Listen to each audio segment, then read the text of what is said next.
कालिदास की कहानी, life changing motivational story in Hindi. Kalidas के कंठ साक्षात सरस्वती जी का वास था। शास्त्रार्थ में उन्हें कोई पराजित नहीं कर सकता था। अपार यश, प्रतिष्ठा और सम्मान पाकर एक बार कालिदास जी को अपनी विद्वता का घमंड हो गया। उन्हें लगा कि उन्होंने विश्व का सारा ज्ञान प्राप्त कर लिया है और अब सीखने को कुछ बाकी नहीं बचा। उनसे बड़ा ज्ञानी संसार में दूसरा कोई नहीं है। एक बार पड़ोसी राज्य से शास्त्रार्थ का निमंत्रण पाकर कालिदास विक्रमादित्य से अनुमति लेकर अपने घोड़े पर रवाना हुए। गर्मी का मौसम था, धूप काफी तेज थी और लगातार यात्रा से कालिदास को प्यास लग गई। थोड़ी तलाश करने पर उन्हें एक टूटी झोपड़ी दिखाई दी। पानी की आशा में वह उस टूटी झोपड़ी की ओर चल पड़ा। झोपड़ी के सामने एक कुआं भी था। कालिदास ने सोचा कि अगर कोई झोपड़ी में हो तो उससे पानी का अनुरोध किया जाए। उसी समय झोपड़ी से एक छोटी बच्ची मटका लेकर निकली। बच्ची ने कुएं से पानी भरा और वहां से जाने लगी। कालिदास उसके पास जाकर बोले, बालिके, बहुत प्यास लगी है, जरा पानी पिला दो। बच्ची ने पूछा, आप कौन है? मैं आपको जानती भी नहीं, पहले आप अपना परिचय दीजिए। कालिदास को लगा, मुझे कौन नहीं जानता भला, मुझे परिचय देने की क्या जरूरत है। फिर भी प्यास से बेहाल होकर कालिदास बोले, बालिके, अभी तुम बहुत छोटी हो इसलिए मुझे नहीं जानती। घर में कोई बड़ा है तो उन्हें भेजो, वह मुझे देखकर ही पहचान जाएगा। मेरा बहुत नाम और सम्मान है दूर दूर तक, मैं बहुत विद्वान व्यक्ति हूँ। बालिका बोली, आप असत्य कह रहे हैं, संसार में केवल दो ही बलवान है और उन दोनों को मैं जानती हूँ। अपनी प्यास बुझाना चाहते हो तो उन दोनों का नाम बताए। बहुत सोचने के बाद कालिदास बोले, मुझे नहीं पता, तुम ही बता दो, मगर मुझे पानी पिला दो, मेरा गला सूखा जा रहा है। बालिका बोली, वह दोनों है अन्न और जल। भूख और प्यास में इतनी शक्ति है कि बड़े से बड़े बलवान को भी झुका दे। देखिए प्यास ने आपकी क्या हालत बना दी। कालिदास चकित रह गए। बालिके का तर्क अकाट्य था।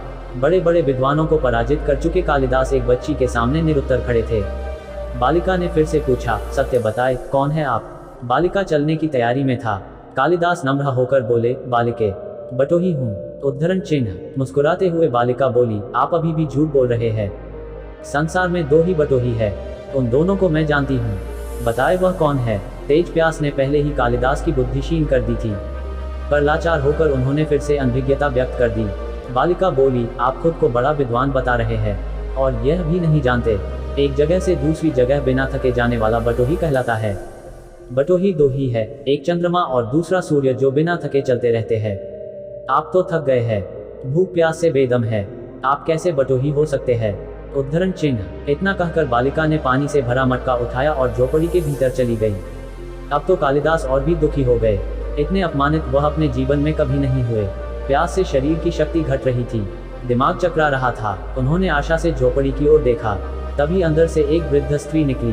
उसके हाथ में एक खाली मटका था, वह कुएं से पानी भरने लगी। कालिदास बोले, माते, पानी पिला दीजिए, बड़ा पुण्य होगा। स्त्री बोली, बेटा, मैं तुम्हें जानती नहीं हूँ, अपना परिचय दो, मैं तुम्हें अवश्य पानी पिला दूंगी। कालिदास ने कहा, मैं मेहमान हूँ, कृपा पानी पिला दीजिए। स्त्री बोली, तुम मेहमान कैसे हो सकते हो? संसार में दो ही मेहमान है, पहला धन और दूसरा यौवन, इन्हें जाने में समय नहीं लगता। सत्य बताओ, कौन हो तुम? अब तक के सारे तर्क से पराजित कालिदास बोले, मैं सहनशील हूँ, अब आप पानी पिला दीजिए।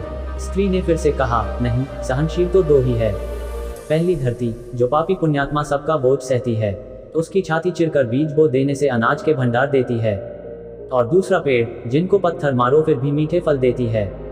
तुम सहनशील नहीं हो सकते, सच बताओ तुम कौन हो?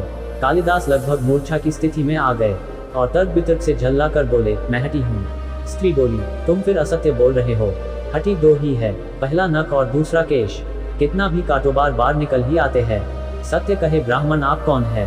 पूरी तरह अपमानित और पराजित होकर कालिदास ने कहा, फिर तो मैं मूर्ख ही हूँ। स्त्री बोली, नहीं, तुम मूर्ख कैसे हो सकते हो?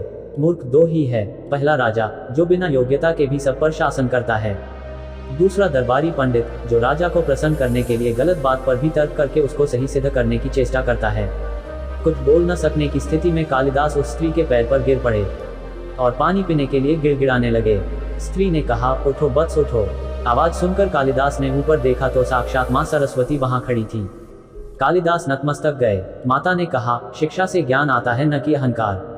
तूने शिक्षा की बल पर प्राप्त मान और प्रतिष्ठा को ही अपनी उपलब्धि मान लिया और अहंकार कर बैठे, इसलिए मुझे तुम्हारे इस घमंड को बाहर निकालने के लिए यह सब करना पड़ा। कालिदास को अपनी गलती समझ में आ गई और भरपेट पानी पीकर वहां से चल पड़े। इस कहानी से हमें बहुत बड़ी सीख मिलती है कि हमें कभी भी अपने ज्ञान का अहंकार नहीं करना चाहिए। तो दोस्तों, आपको यह इंस्पिरेशनल स्टोरी, महाकवि कालिदास की प्रेरणादायक कहानी, life changing inspirational story in Hindi कैसी लगी कमेंट करके जरूर बताएं। कमेंट करेंगे तो मुझे और भी प्रेरणा मिले और ऐसी ही मोटिवेशनल स्टोरी वीडियो देखने के लिए हमारे चैनल आकाश स्टोरी को सब्सक्राइब कर लीजिएगा। And thanks for watching.